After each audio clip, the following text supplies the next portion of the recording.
They're not going to foul. The Heat will let it play out. It's over. At last, the long wait is over. After 47 years, the Denver Nuggets can finally call themselves NBA champions. All right. Hello, everyone. My name is Tyler King, and this is the first ever episode of Basketball in the Mountains with Tyler King. For those of you who don't know me from my work or know me personally and are just listening just because, I appreciate it, first off. But I cover college sports here in Denver for the Denver Gazette, mostly college football and college basketball. But basketball has always been the sport that I have enjoyed covering the most. It's my favorite sport, whether it's from the NBA, pros, high school. I love it all. And that's kind of why I wanted to start this podcast to talk about basketball in the Mountain Time Zone. As the title suggests, it's that simple. So we're going to spend, lots of time talking about the Nuggets because that's the team that I help cover for the Denver Gazette. Lots of time talking about the two teams that I cover primarily, which is Colorado and Colorado State basketball, but also, a little bit around those conferences, the Big 12 and the Mountain West, just because they're two conferences I've enjoyed the heck out of covering this year and, the Mountain West the last couple of years. So just felt like there was a under talked about area region here in the country. I'm obviously from the East Coast, grew up outside of Philadelphia, went to Penn State, so I still have a very strong appreciation for East Coast basketball. And obviously any national NBA podcast you listen to will talk a lot about the teams, in LA, especially now, and then, in New York as well. And every college basketball podcast seems to be talking about Big Ten and SEC these days with how good those conferences are. But we're going to focus almost exclusively on the teams in the Mountain Time Zone here. It's going to be me. I'll try to nail down a more set schedule once this thing takes off a little bit more. But just going to be me with guests, people that I've come to know throughout my time here in Denver the last couple of years, talking about all the great teams we've got here in the Mountain Time Zone. So no other person I'd rather have on for my first episode as my first guest, and that is my colleague at the Denver Gazette, Vinny Benedetto, who covers the Nuggets for us, has been doing that for a couple of years now. Vinny, thank you for coming on and being the first guest of Basketball in the Mountains. Absolutely, Tyler. Looking forward to it. Yeah, so we're obviously going to spend a lot of time talking about the Nuggets on this podcast as they are the best team in the Mountain Time Zone, of the three that reside here right now. And Nuggets, we'll talk a little bit today about the trade deadline from last week and the very quiet trade deadline that the Nuggets had.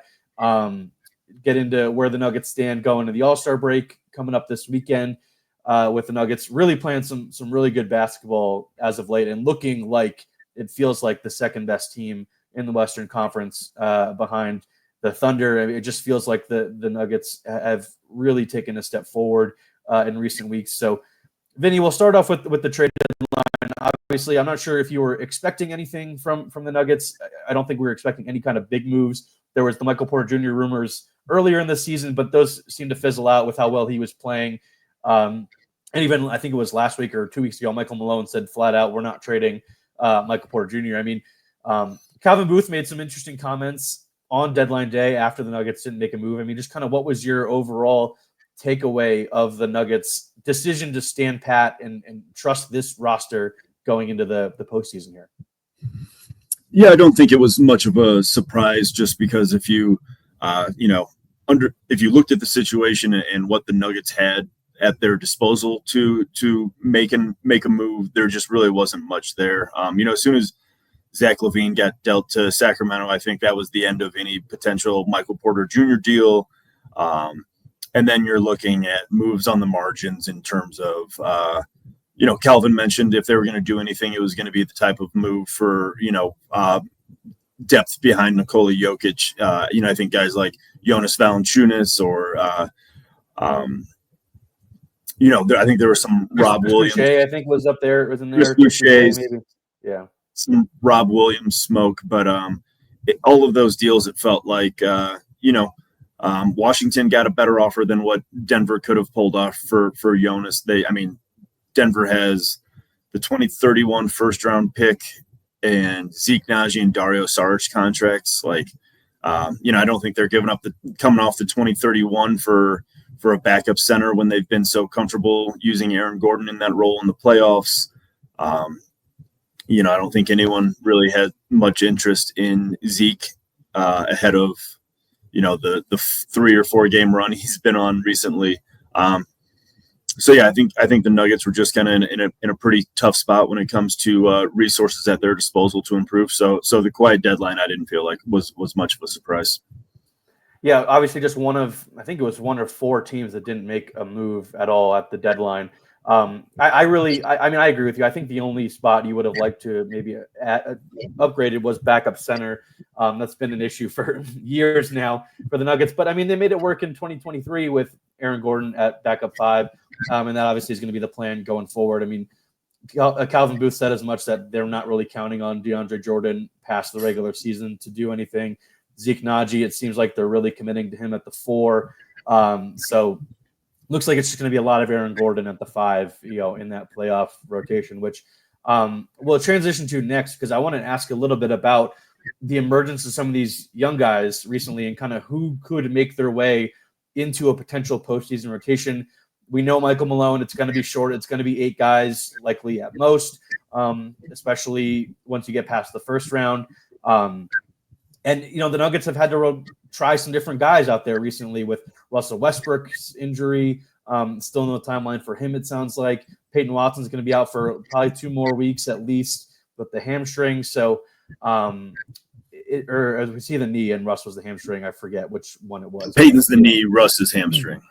Okay, yes. Well, so, they've had, like you said, Zeke Naji's played a lot recently. You wrote a story for Wednesday's Denver Gazette on Jalen Pickett, who's looked really good recently. Julian Strawther's obviously getting a lot of minutes. Christian Brown, obviously already a cemented member of the rotation, but he's really stepped up his play recently. Just out of these young guys, has anyone surprised you the most and maybe crept in your mind, maybe this guy could get some playoff rotation minutes if the right matchup comes? Yeah, so you're right about it. It's going to be an 8-man rotation, and I've got a pretty good feeling who those 8 guys are going to be if the Nuggets are fully healthy. The way I see it, the Nuggets have 6 starters. It's Jamal Murray, Russell Westbrook, Christian Brown, Michael Porter Jr., Aaron Gordon, Nikola Jokic. One of those guys obviously has to be the odd man out, and that's something. When they were fully healthy a couple weeks ago, Christian Brown was that guy. Russell Westbrook gets hurt. Christian Brown's back in the starting lineup. But beyond those 6, if we're getting to 8, I think the 2 easiest answers are going to be Peyton Watson and Julian Strawther in terms of that 8-man rotation. But the way this season has gone, health has been no guarantee for the Nuggets. So I guess beyond that, it kind of becomes situational in terms of what a opposing matchup has. I like the Zeke Naji minutes these last few games have been, I think, really impressive just from a defensive standpoint. So if you're against a team like a team with kind of like a bruising power forward, I think that would open the door up for Zeke to get some minutes, just looking at what he's done recently against the Zion Williamsons and the Charlotte power forward Bridges. So I think he would be an option. I don't think it would be a great option, and then, if Russell Westbrook is the hamstring things have a way of lingering, then I think, Jalen Pickett might be the guy just to get some spot minutes, even though there was a game with neither Jamal Murray or Russell Westbrook active, and Michael Malone started Christian Brown and Julian Strawther as kind of a hybrid backcourt, which I guess you have the luxury of doing when you've got Nikola Jokic capable of playing and Aaron Gordon playing point forward, point center kind of roles. So yeah, outside of I think the top 8 is pretty clear, and then it just kind of becomes matchup based and who you need to fill in for, whatever 1 or 2 of the top 8 guys that aren't going to play. But yeah, Jalen Pickett and Zeke Naji have certainly, I think, made Nuggets fans a little more comfortable with their options outside of those top 8 in the last week or 2. Yeah, I mean, I was at the game last night against the Trailblazers. It just really seems like I'm trying to be as unbiased as possible with Jalen Pickett as the one of the only Penn Stater in the NBA. But it just seems like he's got a knack for playing with Joker. Like he's learned a lot from his passing and his passing abilities, and maybe it's just the fact that Jalen was so used to operating in a unique role where he's kind of playing like point forward as a smaller guard at Penn State, where he's backing people down and operating from the elbow or the nail, stuff like that. And like he just seems like he's learned so much in a short amount of time. And I don't know, it seemed like last summer league, like his career might be heading in the wrong direction just with the way he looked. And now he talked about last night about reworking his shot, something you wrote about too. Like he's really got a lot more confidence there. But I mean, I think generally over the course of this 7-game winning streak now that the Nuggets are on, dating back to that started in Philly after the loss to the Knicks, and obviously there's one game left here on Wednesday before the All-Star break, and if the Nuggets can win that and go into the All-Star break on a really impressive winning streak, I think the guy, despite him being injured currently, that's been at the center of it has been Michael Porter Jr. That 3-game stretch that he had. What was that, like the New Orleans games and against the Magic when they were at home? That was last week. I mean, is he kind of the key to the Nuggets unlocking their full potential going forward in the postseason? I mean, he was the second best player in the Lakers series in the first round last year, and we've seen him at times become almost like the second guy offensively when Jamal doesn't have it going. I mean, how important is that for his development, and how sustainable do you feel like his increased production overall is going forward? Yeah, I think it's been really impressive how he's leveled up and kind of like diversified his offensive production. It feels like he's getting more stuff, like put back, offensive rebound, put back kind of stuff, or just cutting, as opposed to, sometimes previous years when the Jamal Joker 2-man game is really cooking, it feels like it's become too routine where it's Michael go stand in the corner and, penalize these teams who dare cheat off of you. But for him to be more involved, I think really just kind of levels up what the Nuggets can be offensively. And given the lack of consistent defense we've seen this team play, I think it might kill Michael Malone, but at some point they might just have to get to the point where they're just, selling out and almost being willing to just outscore teams. And so I think Michael gives them an ability to do that, or increases their ability to do that, certainly. And yeah, from what we've seen from Jamal this season, it hasn't been, another season where people have kind of been left wanting more just to start the season. And then it feels like, first couple weeks of January, he really hit his stride. And then there's, I think largely Jamal's been pretty good since the start of 2025. But Mike, the way he's playing, had just it's like a little like insurance policy on, if Jamal is not his typical playoff riser, I think they're going to need Michael Porter Jr. to have playoff series like he did against the Lakers more consistently, because that Timberwolves series was pretty rough for him individually, and I think you could, not to put all the blame on him certainly, but if Mike, or if the Nuggets had a way of getting more out of Mike in that second round series, I think we're talking about the Nuggets potentially as a team that's been at least in back-to-back finals. Yeah, and just looking forward a little bit here, bigger picture stuff before we wrap up with the other teams in the Mountain Time Zone here. Nuggets currently in third place in the West. They were in fourth for a long time, it felt like, and now they're a game and a half up on both the Lakers and the Rockets. They're a game behind the Grizzlies, who I think they have 2 games behind the Grizzlies in the loss column, but they're technically a game back in the standings. And I don't think they play the Grizzlies until really late in the regular season, if I'm correct. But not catching the Oklahoma City Thunder, of course, obviously at this point. But how important do you think it is for the Nuggets to push for that 2 seed, and how realistic do you think it is that they will end up with the 2 seed? Obviously, the 7-game winning streak helps, but do you feel like they're going to be able to continue this play after the All-Star break when the schedule gets a little bit tougher? The Lakers come to town pretty early, and that'll be a fun game for the Joker Luka, side story. But it's going to be a big game in the standings, as well. It feels like at that point. Where do you feel like the Nuggets will end up at just based off of how they've been playing lately, and how important would it be for them to get that 2 seed? Yeah, I don't think they're necessarily going to like push all their chips into getting the 2 seed, especially after the way last regular season went. I felt like, they were pushing for the 1 seed until that poorly timed loss in San Antonio, I think in the second to last game of the regular season kind of clinched the 1 seed. But I think as long as the Nuggets are 2 or 3, they're in a pretty good spot. I wouldn't want to see Oklahoma City until the conference finals if I could help it. And whether you're 2 or 3, I don't think you need to put too much stock into it. You're going to have home court in the first round. You never know what happens, with whether you're the 2 or the 3 with the other team. So you could still, it's realistic that you would still have home court advantage in the second round.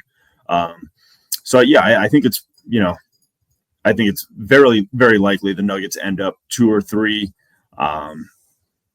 The way the Lakers are playing right now, we can probably get to this in a minute. I wouldn't be surprised if they're able to kind of make a jump here.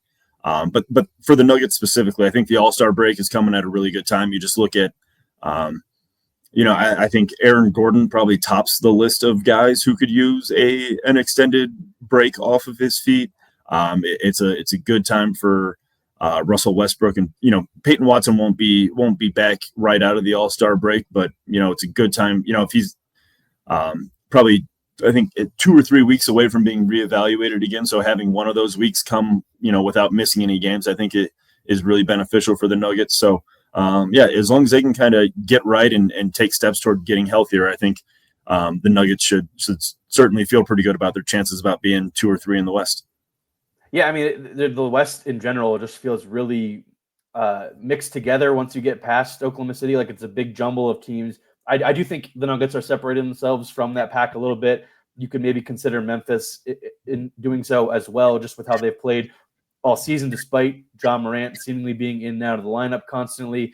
But there's just like a bunch of different teams in there that if you get them on the wrong night, you don't want to play them, whether it's Houston with Amen Thompson, who's really emerged recently.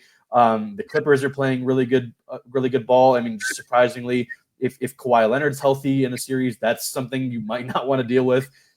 We saw what happened with Minnesota last season, albeit that's a different team. But you mentioned the Lakers too. I'm actually really fascinated to watch. I'm going to come to that game, in I think it's like in 11 days or something. It's in a week and a half when the Lakers are here, not just for the Luka Jokic thing, but it feels like that's just a fascinating matchup with the Lakers not having any real functional size defensively. And the Nuggets also kind of being a little bit of a sieve defensively. Like, it might be a race to 145 in that game. But I just kind of was laughing in my head last night thinking about a potential playoff series where Nikola Jokic's primary defender is Jackson Hayes. Like, I was just wondering what that would even look like.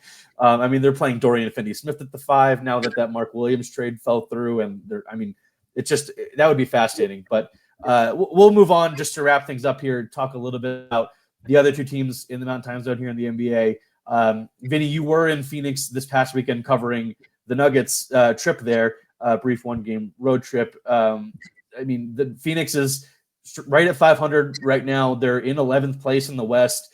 The Kevin Durant rumors, he was nearly traded, it seemed like, twice, maybe both to Miami or to the Golden State Warriors, and he shot that down. You were spending a lot of time covering the Nuggets while you were down in Phoenix, but just getting to see them in person, what does that team look like from an on-court perspective? Like, can they salvage this season? And would you be even surprised if it kind of all falls apart and we're headed toward a really big blow up this summer in Phoenix? It was hard to say just because you're looking at a Suns team. Saturday they didn't have Kevin Durant or Bradley Beal or Grayson Allen, and it's just like, I don't know. I feel like it might have made things easier for him. It's like, okay, Devin Booker's the dude tonight, and we're going to surround him with a bunch of former Nuggets. Bol had flashed some brilliance, which is having covered Bulls time in Denver, it's one jaw-dropping game in a positive way and 5 in a row where he does very little of value. That's an unnecessary aside, but it does feel like this team is just headed in a really uncertain direction. Like the Bradley Beal contract has become one of the toughest to deal with, I think, in the NBA. And, I don't know what the path forward looks like. Like you might almost have to come off of Kevin Durant to like retool this team. And just, I think it might be best just to commit to Devin Booker moving forward and see what you can, if you can offset whatever it takes to get off of Brad Beal's contract, get what you can for Kevin Durant and see what you can kind of get out of that. But, the way, they've just kind of gone all in on this roster, it puts you in a bind. It's, I think, we were talking about kind of like the Nuggets they're just kind of locked into this core once they offered those contract extensions to Jamal Murray and Aaron Gordon. Like they had their 4 guys that they're core for, and now it's how you can kind of like accent that group on the periphery. And Phoenix, like, I just don't think they have enough outside of those big 3 when they are big 3 feels like a stretch. Outside of those 3, even when they are healthy, and health has certainly not been a given for that team either. So yeah, it feels like the Suns are really in a bind, and I don't feel like I have a great answer on how they get out of it. Yeah, I have no idea as well. Like, I mean, is it full rebuild territory with Devin Booker going out and you're trying to recoup as many picks, not as many, like all of your picks basically back from Houston, and maybe some other stuff too. Like if you're really committing to it that way and you're just trying to, like, I don't even know if you can get off the Beal contract at this point without attaching at least one first. The Durant breakup feels inevitable this summer. Surprise, surprise, Kevin Durant is probably going to get traded again. But maybe it's a full rebuild. I know Matt Ishbia probably doesn't want that at all, just based off of everything he's done since he bought the team a couple years ago. So, I mean, it is kind of a shame considering where they were just 4 years ago in the finals, and that was a competitive finals, I felt like, against the Bucks and Giannis. Mm-hmm. There was that back and forth epic game 5 in Phoenix with the series tied at 2-2, where you have that insane all-time play at the end where Drew lobs it to Giannis for the dunk and one that ends the game basically. And then obviously the Bucks win game 6, but I mean, they were that close to being up 3-2 heading back to Milwaukee for game 6. Like it was that tight of a series. And now, they pivot off that roster basically with getting rid of Chris Paul and DA and, obviously Cam Johnson and Mikal Bridges were the centerpieces of the Durant trade. Like everything's just really fallen apart for them in a way that I think nobody was expecting just 4 years ago. But we'll wrap things up here today by hitting on the Jazz a little bit. The Jazz were somewhat a part of the Luka Doncic trade by taking on Jalen Hood-Schifino and getting a second-round pick to do so. And it didn't seem like Danny Ainge had any idea he was helping the Lakers by participating in that trade, which probably drives him nuts and keeps him up that night still. But I mean, Utah is where they are in the standings. We saw them get blown out last night by the Lakers in Luka's debut. They're, I think, a half game ahead of the Pelicans right now, and those two teams are tied for or battling for last, I would say, in the Western Conference. I don't know if anybody's going to catch the Wizards for the top spot, but they're right where they need to be. It seems like I think it's the top 3 teams have even odds now for the number 1 pick, and that's kind of all Utah seems to be focused on this season is trying to capture the Cooper flag of it all. Yeah, and I mean, it feels like it is the smartest play. Like they've got some really nice pieces. Like Lauri Markkanen's obviously an incredible player. I was a bit surprised they didn't come off of 1 or 2 more guys at the deadline, see if they could get some more future capital. But John Collins is playing pretty well. One of those guys, I think you're probably familiar with him. He's playing pretty well. Felt like he could have been a backup big option somewhere. Mm-hmm. Yeah, somebody could have used Jordan Clarkson, I'm sure. And then there like Walker Kessler's name, I feel like came up, but in some talks, but it feels like he's a Danny Ainge guy, or maybe someone Danny Ainge valued more than more than other teams. But then they've got young guys who aren't playing. Cody Williams hasn't been healthy for much of the year. Taylor Hendricks, I think, kind of same story. So, yeah, I think this team is still. I think they've got some really promising young pieces, but I think they're still a couple of years away. So, I think them sinking to the bottom of the Western Conference is probably in their best interest, but it feels like it's been a challenge for them even to like guarantee they were going to be that bad, which I feel like is a promising sign. I really like their coach, like their young core. So, it's not going to happen for a couple of years, but I feel like the Jazz they're on the right trajectory. They're certainly not Phoenix where it's how do we get out of this mess? Like the Jazz have their path to relevancy, I think pretty well paved. Yeah, I think the Lauri Markkanen thing will come up again this summer. Obviously, there was the Golden State rumors last summer before they ultimately end up giving him that big extension. I mean, he's an all-star caliber player, just hasn't really – maybe they haven't asked him to play at that level, the last year and a half or so. It feels like the last couple of years at least, they were overachieving in the first half of the year, and they were like, no, we're playing too well. We need to tank. Lauri Markkanen, here's a fake injury kind of thing. But this year they're in the spot they need to be, right at the bottom of the Western Conference, which, I mean, the Western Conference is a juggernaut, even for a team like Utah that has a lot of players that you and I both like. It's just not nearly enough to compete on a night-to-night basis. Yeah, you mentioned Cody Williams. I think that selection last summer was a guy I obviously covered last year at CU, was pretty telling of what the direction they were headed. Like, he is a long-term project kind of player. Like, I still think his offensive game needs a lot of work. He really needs to add some weight and beef up defensively, despite all of the raw tools that he has. But I mean, yeah, if they're able to add, whether it's either Cooper Flagg or someone like Dylan Harper in the draft this year, like, it's not all about getting the number one pick, maybe like it was a couple years ago with Wembanyama. But I really think if they're able to get a top 3 pick, and they're able to get one of these really elite guys, because I think there's a bunch of really, really good players in this class that I will be talking about and having people to talk about as that gets closer in the summer. But if they're able to get one of these impact guys and kind of, I feel like that's what they're really missing, is maybe the star and kind of the guiding light for the rebuild going forward. Because like you mentioned, Will Hardy is an excellent coach. I feel like he got a 5-year contract with the Jazz a couple years ago when he was hired off as a Celtics assistant. Like, young coaches don't get that kind of leeway usually unless you know what's coming in terms of a rebuild, and having that kind of confidence in him as well. So, yeah, I mean, the Jazz are kind of doing what we all kind of expected them to do at this point, and they're heading toward praying to the lottery gods in May. So, all right, that will do it here for part 1 of the first ever edition of Basketball in the Mountains. Stay tuned for part 2 in a minute, where I will talk with Justin Michael from DNVR about CSU's big win over San Diego State this past weekend, and looking forward for them in the Mountain West. They're in 3rd place. So, Vinny, thank you for being the first ever guest on this new podcast here, and I'm sure you will be a regular guest as we get closer toward the playoffs and throughout the playoffs, as the Nuggets might be the only NBA team in the Mountain Time Zone participating in these upcoming playoffs.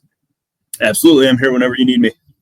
Thanks, man. I really appreciate it. All right. Well, that'll do it from me and Vinny, and stay tuned for the next part with me and Justin. Thanks, everybody.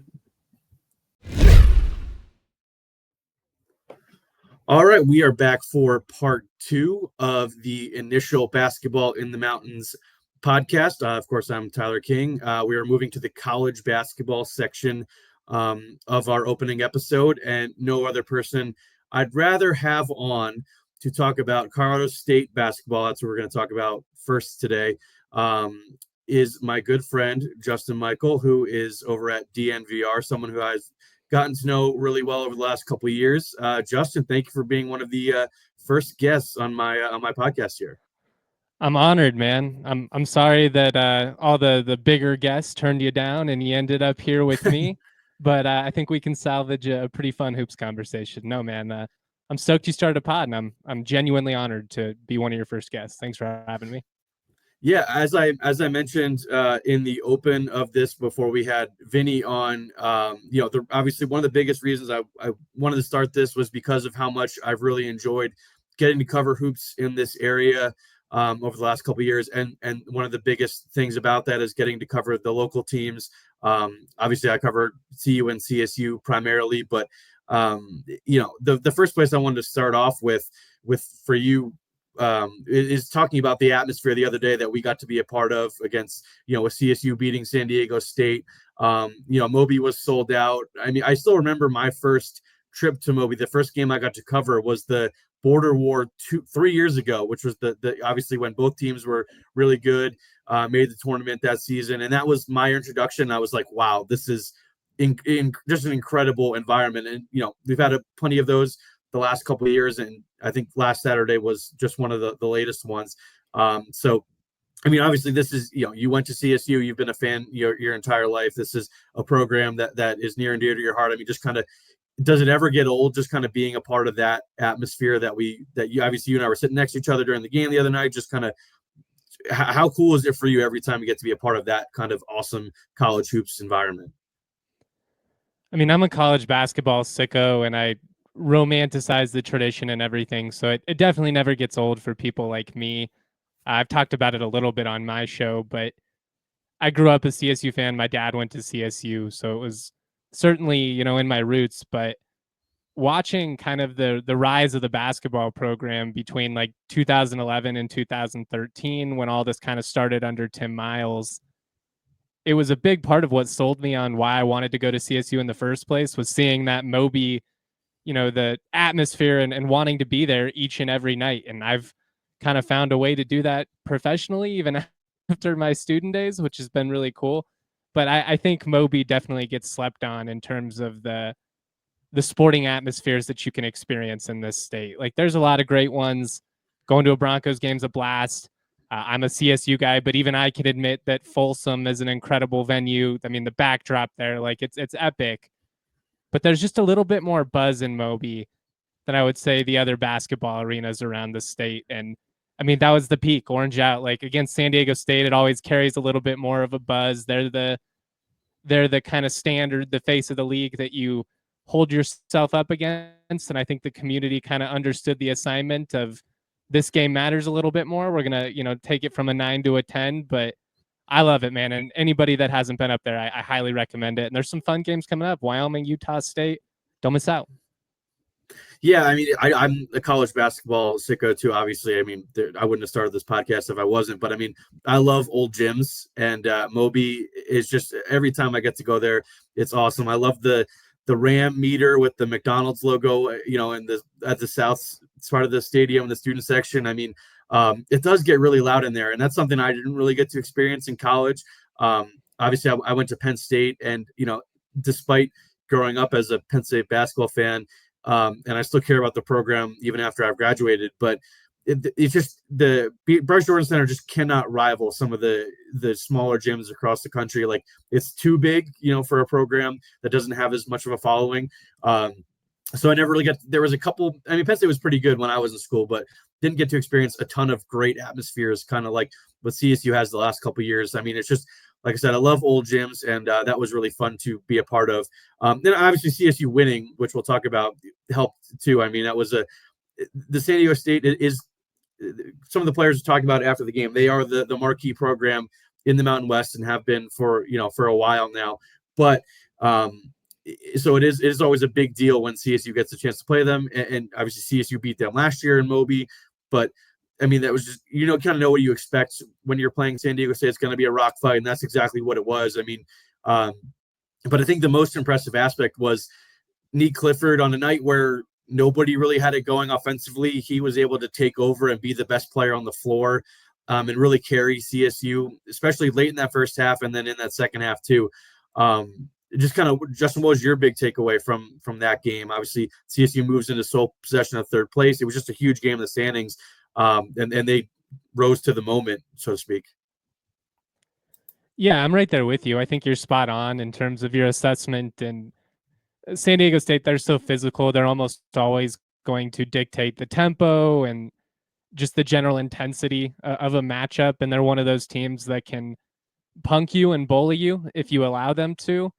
And I think what stood out to me was just the fight that CSU brought. It was obviously a rough finish to that New Mexico game. You're there for the first 30 minutes or so. Things compound at the end. They buried CSU the way they've seemingly buried everybody in the Mountain West this year. But I was curious of how this team would respond in this type of matchup. San Diego State is not as good as they have been in years past, just being real. But they do have that defensive identity still, and they've certainly are good enough to beat just about anybody in this league. And I kind of felt like CSU beat them at their own game, 17 offensive rebounds, like really, really brought the intensity on the defensive side, made them work hard for everything. Miles Bird killed them in the first game. That he wasn't even a factor in this one. So to me, I just like the toughness that CSU showed in this one, because that's something that can translate night to night. Like, that's sustainable if you can play with that type of attitude. Whereas, you beat San Diego State on a night where you hit 15 threes or something like that. It's like, that was great. That's an awesome shooting performance. I don't know if they can replicate that moving forward.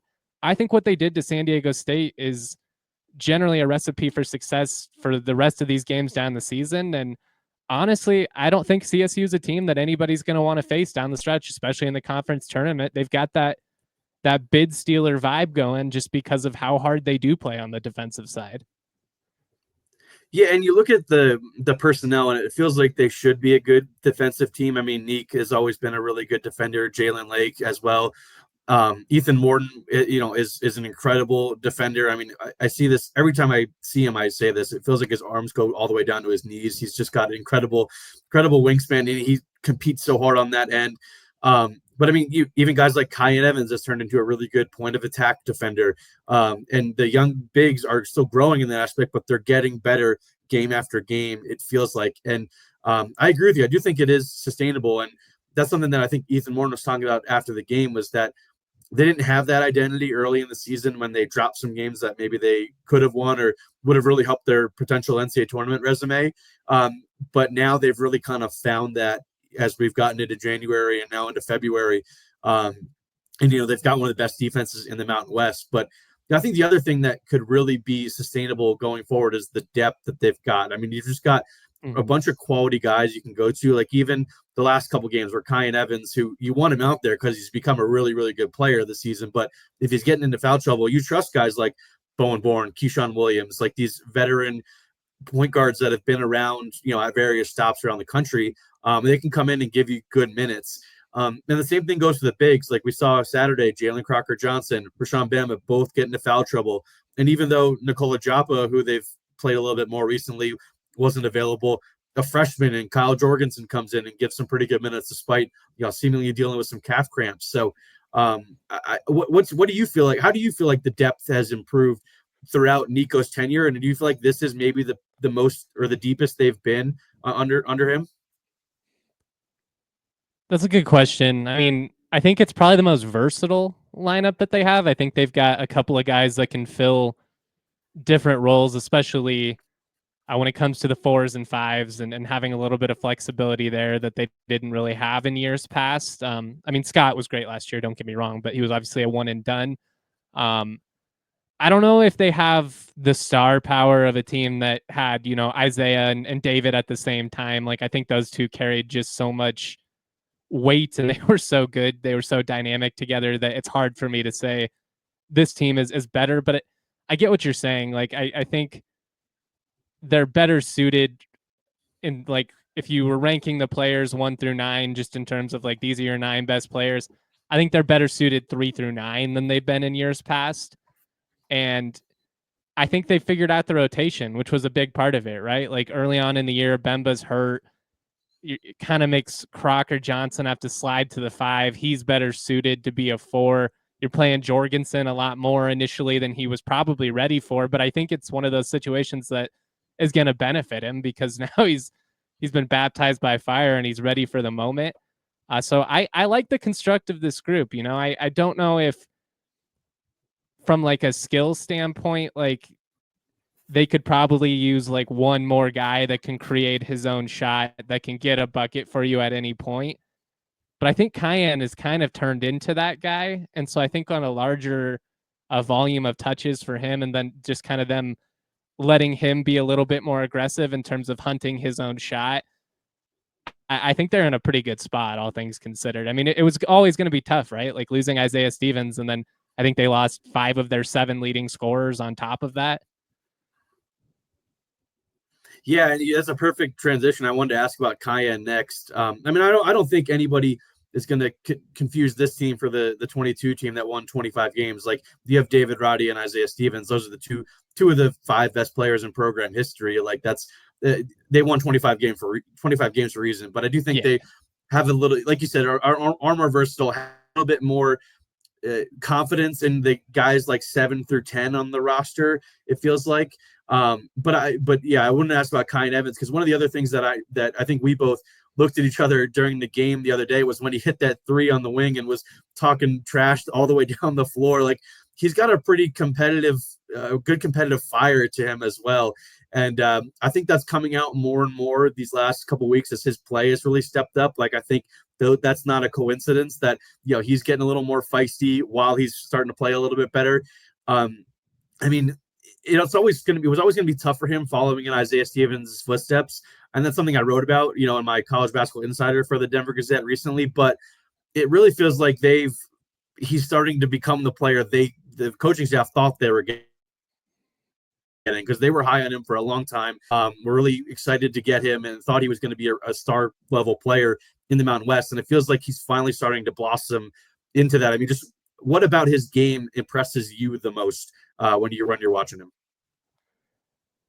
I think from the get-go, his maturity has been evident. Like what stood out to me about him last year is that when he would come into the game, when he would get on the floor, he wasn't trying to jack up shots and be like, look at me, I'm going to get 6 points in my 6 minutes on the floor.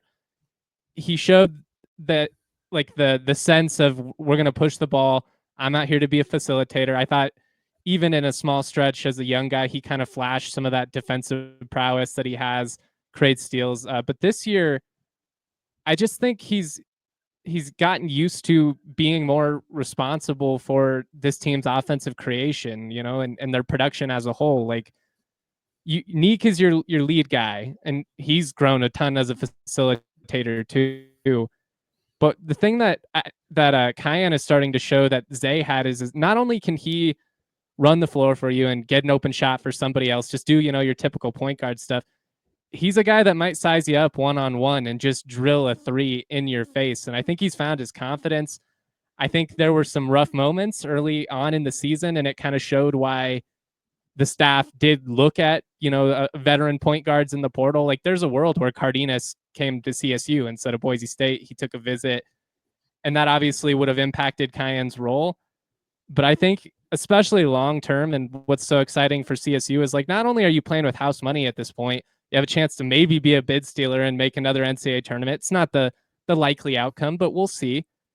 You're going to have all of this long-term positive impact of Kyan getting to basically just have the freedom to make mistakes early on. And because he was allowed to have those freshman and sophomore moments, because at the beginning of the season, he might as well have still been a true freshman with how little he played last year. He's now showing, like you said, the guy they envisioned, and he's showing why he was a Gatorade Player of the Year in Missouri. Yeah, and that takes me to where I want to go to next, just kind of looking at the rest of the schedule, because obviously now CSU, like I said at the top, is in sole possession of third place in the Mountain West at 9-3.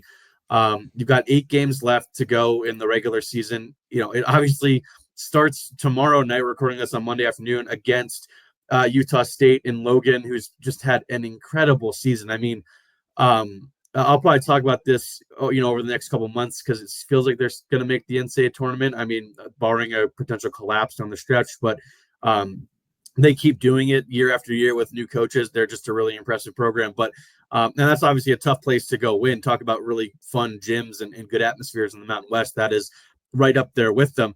What do you feel like? What do you feel like is the ideal scenario for CSU down the stretch in these final 8 games? I mean, there's, they got to go to Boise too. That's another tough road game at UNLV. Utah State comes here as well. So what's kind of the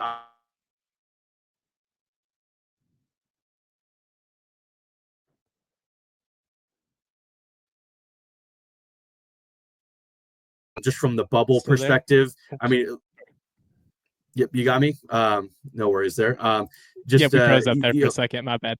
Yeah. No, you're good. We got. It looks like Utah State on ESPN right now. Their bracketology is on the last 4 byes, and San Diego State is in the last 4 in. New Mexico obviously safely in the field, but it feels like CSU has to at this point win the Mountain West tournament to get in to be a bid sealer essentially. But so with that said, I mean, where do you want them to be going into Vegas? Is 6-2 realistic, or is it 5-3? Just kind of what is the ideal stretch, like I said, going in these last 8 games? Yeah, I mean, obviously the most ideal outcome would be you find a way to make the NCAA tournament. You're probably not going to win a regular season title. You're 2 games behind New Mexico after already having gotten swept by them. Don't see them losing, 3 games at this point, and you would have to win out on top of that. So that doesn't feel likely. I think you could make an argument that winning the Mountain West tournament means more anyways, just from a value standpoint, because I think with how CSU played in November and December, even if they won the regular season title, I think they probably would have had to at minimum make the championship game to maybe steal like a spot in Dayton or something like that. They just really dug themselves a pretty substantial hole. But the nice thing is where they're sitting right now is, as long as they take care of business at home, and maybe you can steal one against Air Force on the road. If you beat UNLV, if you could steal a couple more road games on top of winning your home games, that's great. For me, I think you just want to finish top 3 at this point. You've put yourself in this position of the season to have a favorable draw as far as the conference tournament goes.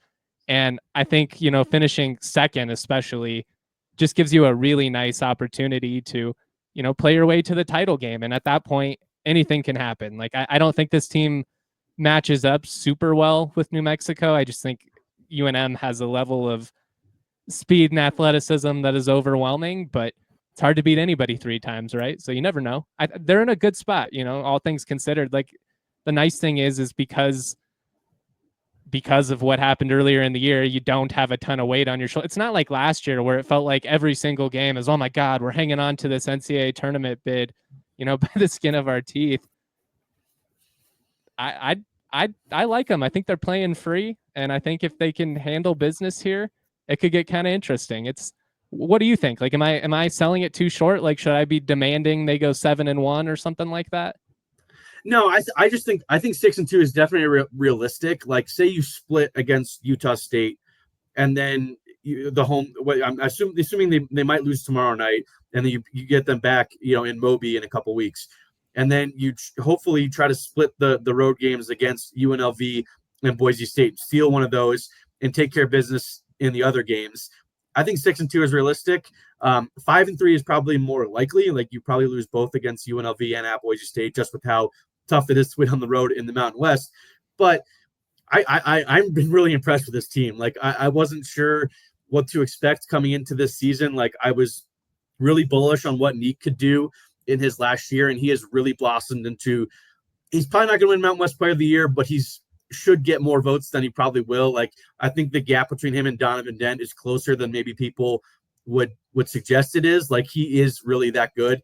And I mean, I don't think Neek has a secondary star level or high level player in Nelly Jr. Joseph that Dent has. Like you mentioned, I mean, New Mexico just has by far, I think, the most talent in the conference right now. And that's why they're safely in the field and feels like they could be a team that makes the second weekend of the tournament.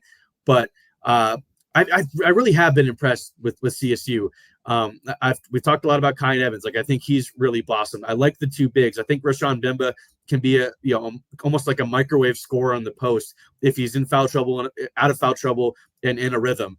And obviously, like I said, I think Neek is one of the best players in the conference. So I think 6-2 down the stretch is realistic. And like you said, if they're the 2 or the 3 seed, I think you're set up really well going into the conference tournament. Who knows what Boise State and Utah State are going to do outside of the games against CSU down the stretch, and who else gets in there. I mean, it's going to be a fun race to see what the seeding looks like in Vegas, but who knows, maybe New Mexico is a little bit complacent and slips up in Vegas, kind of knowing going in that they've already got, a spot locked down. And maybe they don't even make it to the championship game. I mean, that's the beauty of conference tournaments. and why I like them almost as much as the NCAA tournament is because they can be so chaotic, and it's in this 4-day stretch where you're playing back to back to back days. Like a lot of weird stuff can really happen in those games. So I agree with you. I don't think you're selling them short, but I really do like where they are heading into this point. Like, I mean, they've won at this point 5 of their last 6. I mean, the only loss was at New Mexico, which is arguably the toughest place to win the conference. Like, they're playing some really good ball, and I do like, we talked about this earlier in the podcast, the versatility. It feels like they've got different lineups they can go to match up against almost anybody sans New Mexico in the conference. Like, I mean, that's why I'm really eager to watch this Utah State game tomorrow night. I mean, even though it is a really, really late night game, like I'm really eager to see what they can do against Utah State, who I've been impressed with. Like, Ian Martinez is a really good player. I like Falslev as well. Like, they've got some talent, and Jared Calhoun is a really good coach. But I think Nico Mepa is maybe one of the best coaches in the Mountain West as well. So I'm just eager to watch them, against Utah State tomorrow night, and then when Utah State comes to Moby. So I really do think they're in a good spot. I fully agree with you. Like, I do think there is a world where they can win the Mountain West tournament. And I think it would be poetic for them, especially the last couple of years with how talented they were, and not getting there in Vegas, just coming up a little bit short in the semifinal games a couple times. I really do think they can get to the championship game, like you said. And if you get there, all bets are off, as we know. Well, let me ask you this then. Let's flip it the other way. Where would you show hesitancy in terms of backing this team? Like, what could be their downfall in the end? I think it would just be scoring. Like, I think they can fall into ruts sometimes. As much as I have been impressed by Neek's progress as a on-ball creator, like especially his shooting ability. I mean, I covered him at CU as well early in his career, and it was just, unless he was wide open and it was a catch and shoot on the perimeter, he was not really shooting all that much. Like, the way he's reworked his shot, and now he's shooting so much off one leg and off movement. I mean, he's gotten so much better at that I think he is one of the best offensive players in the Mountain West. Not even talking about how good he is defensively too, and rebounding the ball. He is really one of the best creators in the conference. But I do think there are times where teams have taken him away this season, even early in the year. You look at a team like DU was able to kind of completely remove him from the game offensively. And obviously against a team like that, CSU had enough to pull away for a pretty comfortable win. But I still would go with their offense as the reason that they struggle. Like, if Neek is not having a good game like he did against New Mexico last week, like that's where things can kind of really fall apart for them. Just because you would like to see more from Rashawn Bemba. I do think he can be a double-digit per game scorer in the post. He's just that good. And in Kyan Evans too, I think he can do more creating. But at this point, it feels like they get into some ruts offensively that could really be the downfall if they do see a team like San Diego State, in the Mountain West tournament. Yeah, I'm with you. I mean, I will say the emergence of Kyan Evans and the way he shot the ball on the road in particular, I think his 3 highest scoring totals have been in Albuquerque, Reno, and Viejas, which, that kind of says something to the mentality that he has in those big time settings. I could see, as in a conference semifinal type matchup against a team like San Diego State, who you could run into again, Neek having a quiet night, and Kyan going for 25 because he hits 5 threes or something like that. Maybe that helped you sneak out.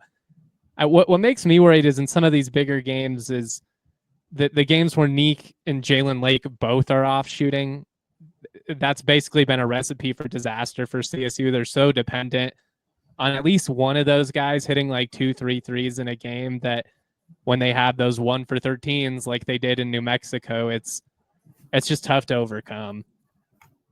Yeah, that is. I mean, we didn't really talk much about Jalen Lake, but I mean, he is a guy averaging 12 or 13 points a game this year, and his shooting on the perimeter is so valuable. And if he's going, like, that's kind of the ideal scenario for the Rams. Like, it feels like when he's at his best, they're at their best, because it just creates so much for the other guys, because he's not much of an on-ball creator, but if teams are really focused on trying to shut him down if he's on a heater, that's one of the things that can help Neek and Kyan get going, and the guys in the post as well. All right, Justin, that's all I have today. I really appreciate you hopping on for our first episode here. Great conversation. I love talking Mountain West hoops. I've enjoyed covering CSU the last couple of years. Looking forward to being at a lot of these big games down the stretch. So we will. I'll definitely have you on later in the regular season to talk more Mountain West hoops. Maybe after the Utah State game in Moby, and maybe as well previewing the Mountain West tournament, because that's just been an awesome tournament for me to witness from afar the last couple of years. I just really enjoy the heck out of this conference. Yeah, dude. Anytime you want to talk Mountain West hoops, I'm down. Anytime you want to talk college hoops or sneakers or whatever, you do a killer job. I've shared your work a couple of times, both from my platform and from DNVR, and I don't share people's work unless I respect it. And I think what you do, I think, is really freaking challenging, having to be in a million places and trying to have your finger on the pulse of multiple teams. It's not easy. I mean, I'm juggling it right now with the Avalanche and having some hockey responsibilities. It's a lot. It becomes a lot to follow. You're killing it. And like I said, anytime you want me to come on, I'm your guy. Sorry, I talked a little bit when we had when the screen froze up for a second, but yeah, man, this was a blast. Anytime. Yeah. Hey, I appreciate you're always one of my biggest supporters, and I appreciate that. Make sure to go follow Justin over at Justin T. Michael on Twitter, X, whatever you want to call it, and at DNVR_Rams. You can go www.thednvr for all of Justin's coverage. He does a great job with his podcast and all of his written work as well. So that'll do it from our first episode here. Thanks to Vinny and Justin for coming on to talk Nuggets and college. Jam-packed first episode.